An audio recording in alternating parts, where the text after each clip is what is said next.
go into our communities to find out what some of the challenges are and what's going on. Well, the show is interactive. We want to hear from you. So use the hashtag Breakfast Daily on all social media platforms. The WhatsApp line is 0204-447-033. Don't forget that the show is sponsored by Sky Water and Creamy Plus, and we're grateful to them for supporting this show. Now, we're going to go over to the Upper East region. Now, the pupils of Punyoro Primary School are struggling with dilapidated structures that their school is in. Let's take a look at this report brought to us by our colleague, Frederick Awuni. Punyoro Primary School was established in 1963 to provide primary education to children in the community. But the first block of the school has not seen any renovation since the school was established. The weak structure, characterized by absence of windows and leaking classrooms, negatively hinder teaching and learning. Lack of adequate textbooks is also affecting academic work in the school. The situation is further exacerbated when it rains, thus bringing teaching and learning to a halt. Speaking to Citi News, some pupils of the school shared their frustration and appealed to government for urgent support. When the wind is always blowing, we cannot sit in the class because the air always brings dirty things inside the class, especially dust. And that is when it is always hot weather, we cannot sit in the class because the windows are small and it is always warm.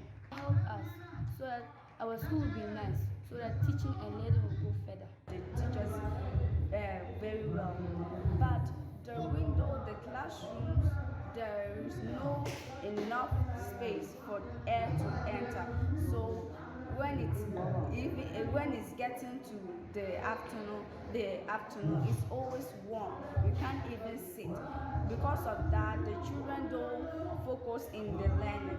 Headmistress of the school, Logonia Rolanda, bemoaned the impact of the situation on academic work. The most challenging of the school is the KG. We don't have material, and then the classroom.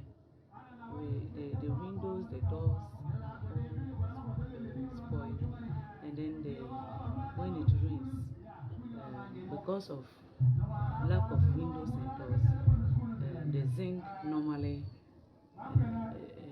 when there's thunderstorm, there's always a challenge of the zinc trying to remove, which poses a lot of challenge on us because we don't know when a disaster can strike us. So we are appealing for support to renovate the KG block. The school's management committee, SMC, appealed for funding from benevolent persons. We know that the schools are owned by the communities. We own the schools. And one, we can't be sitting down looking at the structure to be falling down. Meanwhile, our children need education.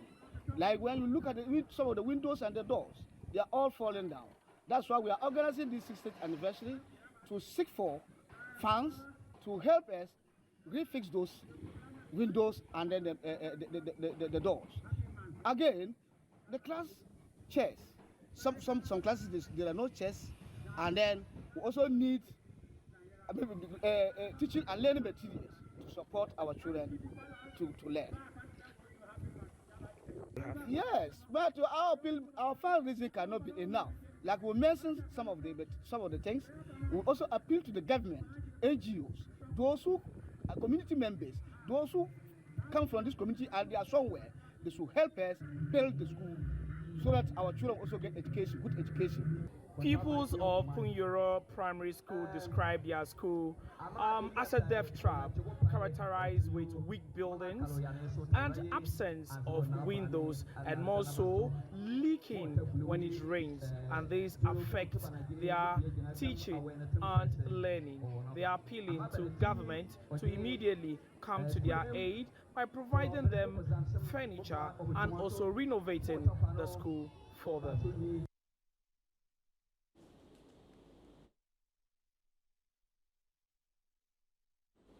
All right, so that is the school there, you know, in the Upper East region, Punyoro Primary School, and the challenges that they have there. Now, you can see clearly that as we do the community, you know, development segment, there are all kinds of challenges around the country. If our reporters don't shine the light on some of these challenges, it may appear as though if you live in a place like, let's say, Accra, you know, that, and even in Accra, there are challenges like this. But I mean, for us here on this show, Breakfast Daily, and this segment in particular, the essence is to really let us understand that not everything is rosy all around the country, and that there are real challenges. But as much as there are these challenges, there are also people who have been tasked with the responsibility to make sure that some of these challenges are dealt with, and dealt with effectively and permanently. All right, so we're going to talk to members of the school management to find out a little bit more details about what has gone on there. But Frema, your thoughts on this particular story as we watched it? You know, as worrying as it looks, you know, it's no longer surprising, because it looks like we've seen too many of these schools in this kind of situation and condition.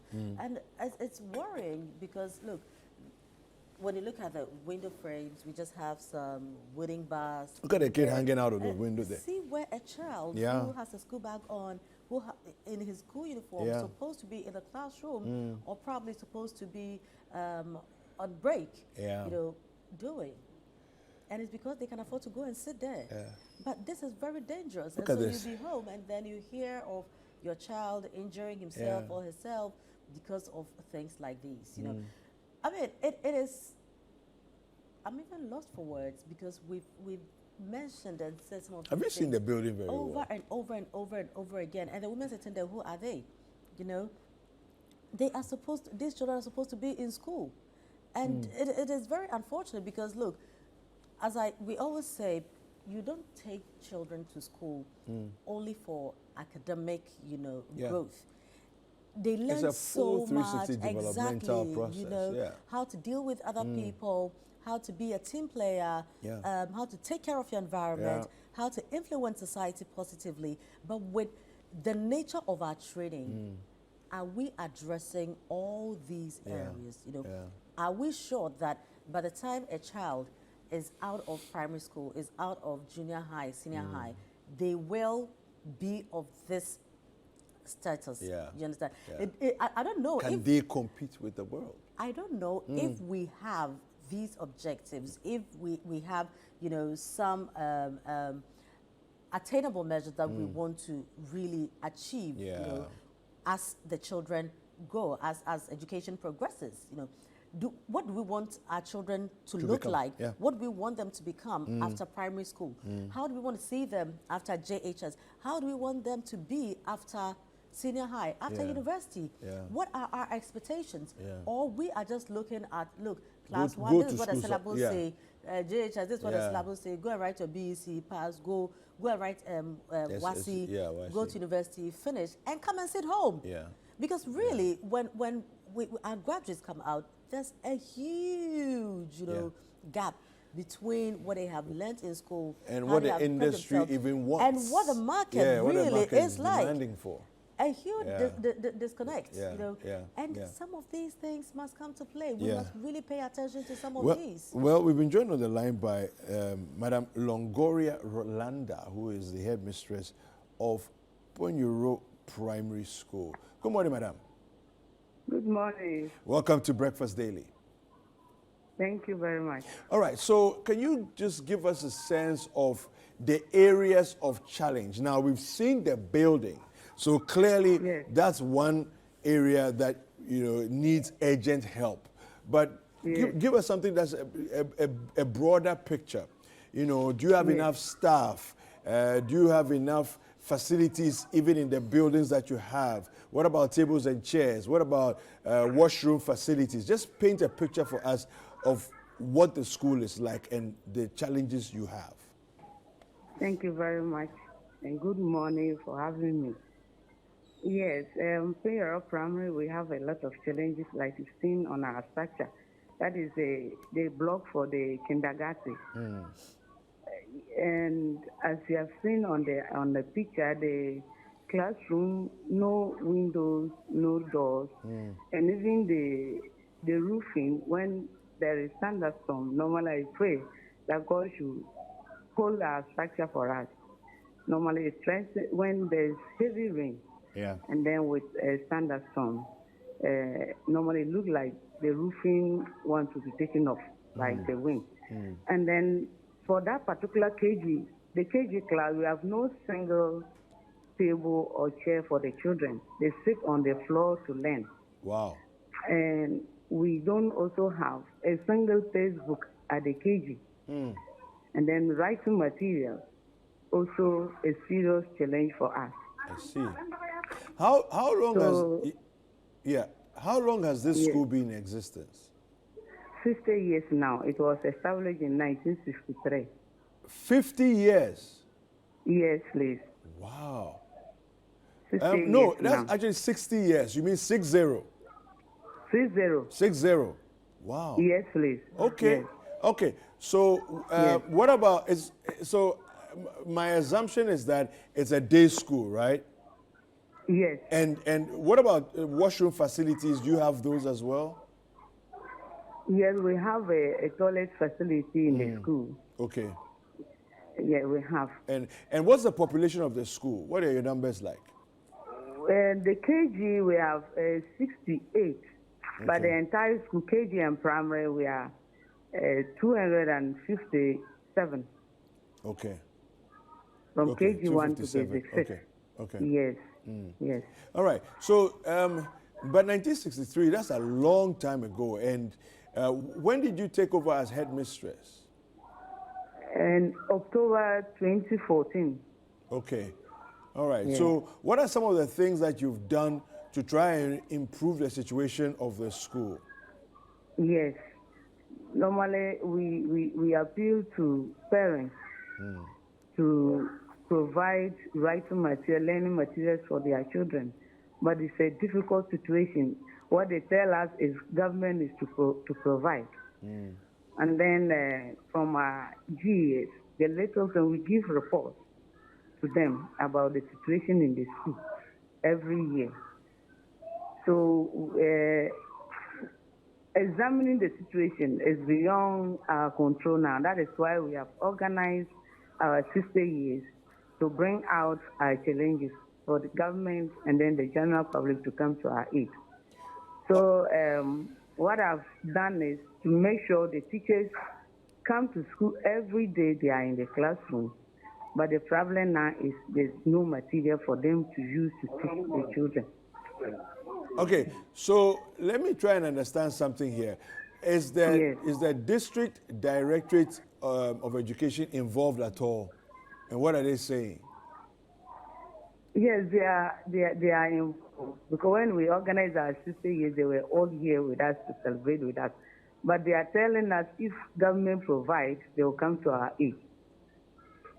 I see. So there's like they are waiting for central government, and if central government doesn't give them, they can't give you anything. Yes. I see. All right. So I mean, it looks like a very tough situation that you find yourself in. So what are you going to do? Because the situation that we see in the video is actually terrible, and to think that KG pupils have to sit on the floor, the bare floor, for school, that's really horrible. What are your plans? What do you want to do to try and improve the situation? Yes, that is why we are calling on our past students. For 60 years, we have students or people who are now working, and they are out there in the Ghanaian economy working. So we are appealing to them to come to our aid, and also to the government and to the general public who have seen our plight and want to help us bring these little children up, because education starts from the kindergarten, the primary school. So if we focus much on the tertiary, the secondary school, and we leave the foundation, in the future we'll have a problem. The child needs to have the basics. The foundation needs to be laid right for them to grow up to be good people in future. So we are calling on anybody who can support us to put the rightful materials in place for the children to be people that we want them to be in future. All right, thank you very much, Madam. Thank you for speaking to us. That You're was welcome. Madam Longoria Landa, who is the headmistress of the Punyoro Primary School. Frema, your thoughts on this situation? Well, so the headmistress has spoken, and she is calling on benevolent organizations and individuals to come to the aid of the school, because realistically, this is not something that government is going to do anything about. I mean, it already has enough burden as it is from other schools. Well, sometimes we call on government. Areas. Yeah, it's good to call on government because they are supposed to make things happen. Yeah. But practically, you and I know that there's no help coming from them, because the district directorate says that they are waiting. Yeah, when government sends money, they will bring. And really, everyone is waiting. I mean, yesterday we spoke on Fetaman. Yeah. They are waiting on government, and so is every other school in all these areas. Yeah. And I mean, let's be realistic. Does it look like there's any help coming from anywhere? No. So I really think that individuals must really also come in to help and support, because these are children who need, the state to really do so much for them. But unfortunately, this is where we are, and we cannot, do that as a nation. Yeah. And so we individuals make up the nation. Yeah. Okay. And so maybe collectively, if we cannot do it, individually, people can put themselves together as groups. I mean, natives, indigenes. Let's help. These young ones, we say that they are the future generation. Yeah. And is this the leaders we want, in future? I said the edge, I justified the means, but this one. Yeah. No, it's a tough situation. So I'm thinking about alumni, going back to help. Yeah. And all that. Because 60 years old. 60 years old. You should have some serious students association. Where are those who were there 50 years ago? Where are those who were there 40 years ago? Where are those who were there 30 years ago? Let's look for innovative ways, to try and raise some kind of funding to help. But we've been joined by Isaac Yorosi, who is the school management chairman. Sir, good morning. Welcome to Breakfast Daily. Good morning, sir. And all the viewers. Right. Yes. So talk to us about your plans for supporting the school and lifting up the current situation of the school. Okay. Yeah, thank you very much. And I want to say good morning to everybody. My name is Isaac Yorose, the school management committee chairman. Okay. In fact, the school, Punyoro Primary School, started 60 years ago. The 60 years ago, it was only one classroom, which started as a night school and then daytime student. Okay. It got to a time we blew that the school, and then we came together, went to assembly. They supported the community. We came together as a community labor. We dig gravels and supported with some small farms, and they will mold blocks, built 3 classrooms and 1 office. So there, we continue, and then the enrollment was going on, but it started with only 17 people when the school started, 17. So it came to a time that they came and gave us a pavilion. And later on, Assembly came and closed that pavilion for us. That was years back. And the other one came again. It was a club, Rotary Club. They came and closed that one for us. So after now, since those years, maintenance is always a problem. Community members will come out when they say remove all this, the things, or nails, or look for some pieces of wood and fix windows and the doors. But now, looking at the state of the school, it means that the woods are now weak. The windows and the doors are weak. Yeah. And then chairs and then tables, they are also not there. And to add to that, teaching and learning materials, they are also a problem for the teachers and the people. Yeah. And that is why we organize this debate to make an appeal to government, NGOs, private people, community members, both home and outside, and then to help us sustain teaching and learning in our community. All right, Mr. Yorose, have you spoken at all, reached out to the District Directorate for Education? Yes, we do. You know, if any state at all, I am a former assembly member. Okay. I do contact the assembly. Sometimes they gave us a draft text, few of them, and then we report them the state of the school. So even in our debate like this, the MC was there, and then he saw the state of the school. So we read them. But does it look like you're going to get help anytime soon? I mean, look, the current situation, as we're watching on TV, it looks pretty horrible. And then to know that the children are actually, the kindergarten, they actually sit on the floor, you know. That is it. That is it. The kindergarten, when you get there, the floor itself is not good. As I said, a number of years ago, that would assembly supported us, and that would build that one with land cracks. And then the floor, all has been going bad. Yeah. When you see the windows are open. We use some pieces of wood just to brace. When they are vacating like this, it's like animals can enter. So it's a pity. So, sir, while we wait for government's intervention, what can be done? What can individuals do to support? That is very good. Individuals, no, we have a community members. We are ready. We are ever ready. If there's any support for us to come, we have misses, we have carpenters, and we have block molders. They can mold, and then we'll do that. That was community members that will do that.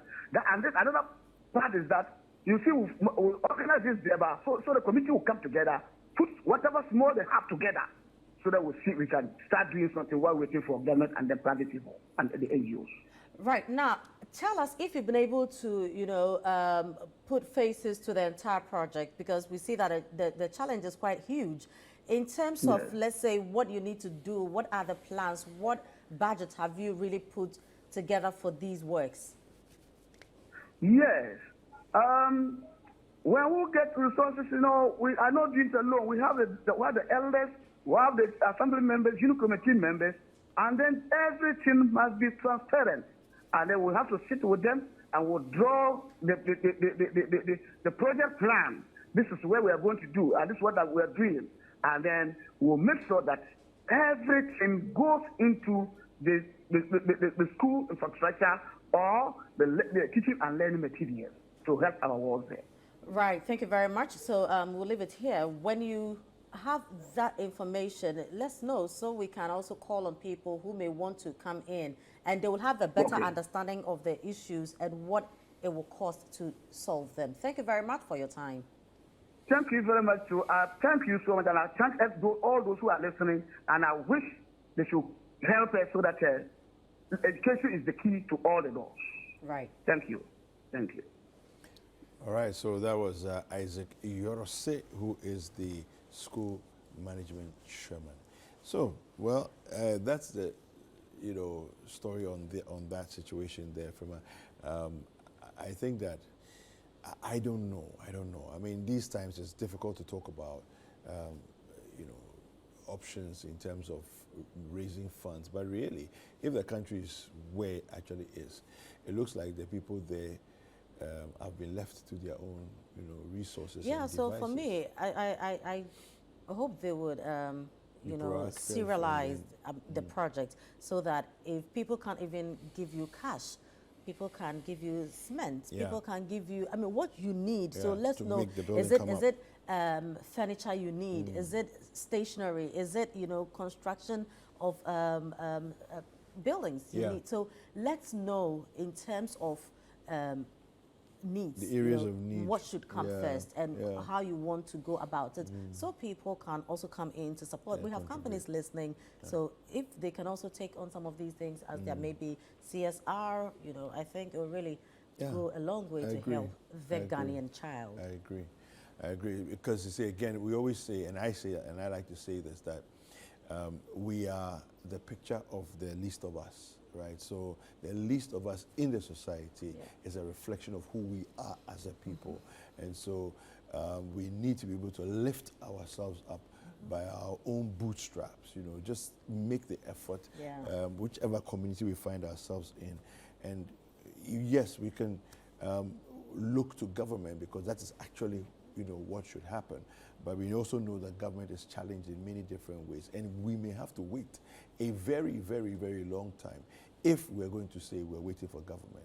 So what about us taking the initiative to do something, especially to those who have traveled out of the community? That is your alma mater. You've traveled out of the community.